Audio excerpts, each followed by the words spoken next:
The Cabinet Committee on Security, India's highest decision-making body on national security, has taken some strict and punishing measures against Pakistan over the cross-border linkages that have surfaced in the investigation over the dastardly terror attack in Jammu and Kashmir's Pahalgam, in which 26 people, including one foreign national, were killed. The boldest move has been to suspend the decades-old Indus Waters Treaty with Pakistan indefinitely. And with this, the water supply from the Indus River and its distributaries, which is the Jhelum, the Chenab, Ravi, Beas and Satluj, will be stopped. These rivers, you must note, are the water supply for Pakistan and impacts tens of millions of people in that country. In fact, the Indus Waters Treaty was signed back in 1960 in September. The pact was signed between India and Pakistan, with the World Bank brokering the agreement. But this treaty actually withstood 3 wars between India and Pakistan back in 1965, 1971 and 1999. But it is now suspended indefinitely. We have a reaction from the Ministry of External Affairs regarding India's sharp response to the terrorist attack. Listen in. The Indus Waters Treaty of 1960 will be held in abeyance with immediate effect until Pakistan credibly and irrevocably abjures its support for cross-border terrorism. 2. The integrated checkpost Atari will be closed with immediate effect. Those who have crossed over with valid endorsements may return through that route before 1 May 2025. 3. Pakistani nationals will not be permitted to travel to India under the SAARC visa exemption scheme visas. Any SVES visas issued in the past to Pakistani nationals are deemed cancelled. Any Pakistani national currently in India under SVES visa has 48 hours to leave India. 4. The Defence, Military, Naval and Air advisors in the Pakistani High Commission in New Delhi are declared persona non grata.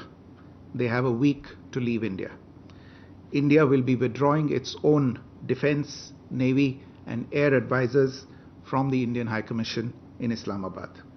These posts in the respective High Commissions are deemed annulled. 5 support staff of the service advisors will also be withdrawn from both High Commissions. 5. The overall strength of the High Commissions will be brought down to 30 from the present 55 through further reductions to be effected by 1st May 2025. The CCS reviewed the overall security situation. Well, my colleague Sunil Prabhu has been tracking the finer developments for us. He joins us live at the moment. Sunil, we've just heard the Ministry of External Affairs' sharp response. Any immediate response from Pakistan, diplomatically, politically or publicly, yet, as far as these latest moves are concerned, and also on the suspension of the Indus Waters Treaty?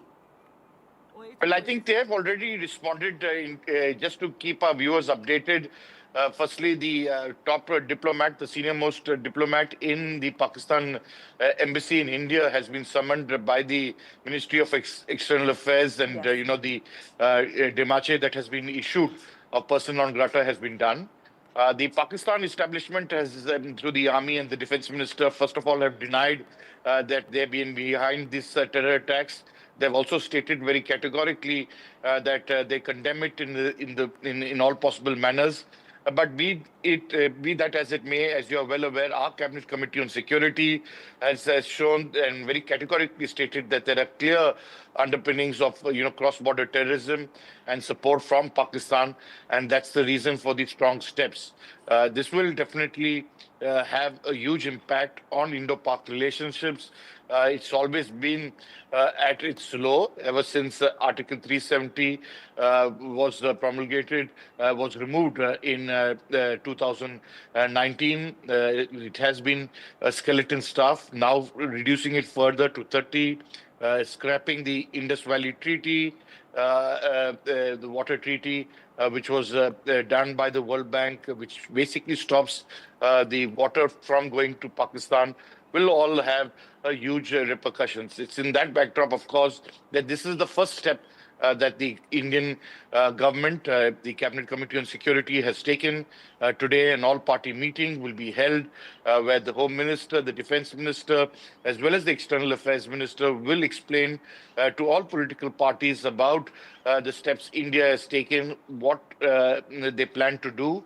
They are expected to give a unanimous support to the government to act in whatever way it can to ensure the perpetrators of justice, perpetrators of this horrific, incident are brought to justice. And of course, there will be some questions asked about whether there was a security as well as intelligence lapse on the incident that has taken place. But nevertheless, at this present juncture, you can still see India is in a state of shock as well as mourning as their loved ones come back for their final rituals across the country.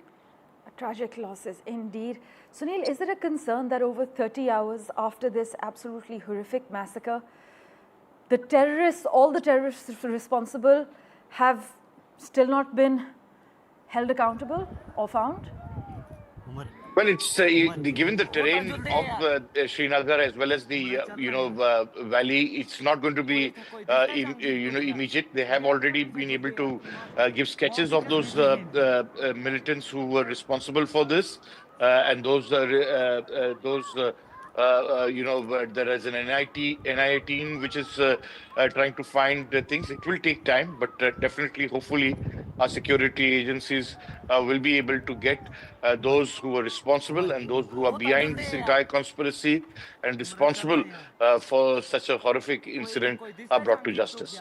As always, Sunil, thank you so much for joining us with the latest.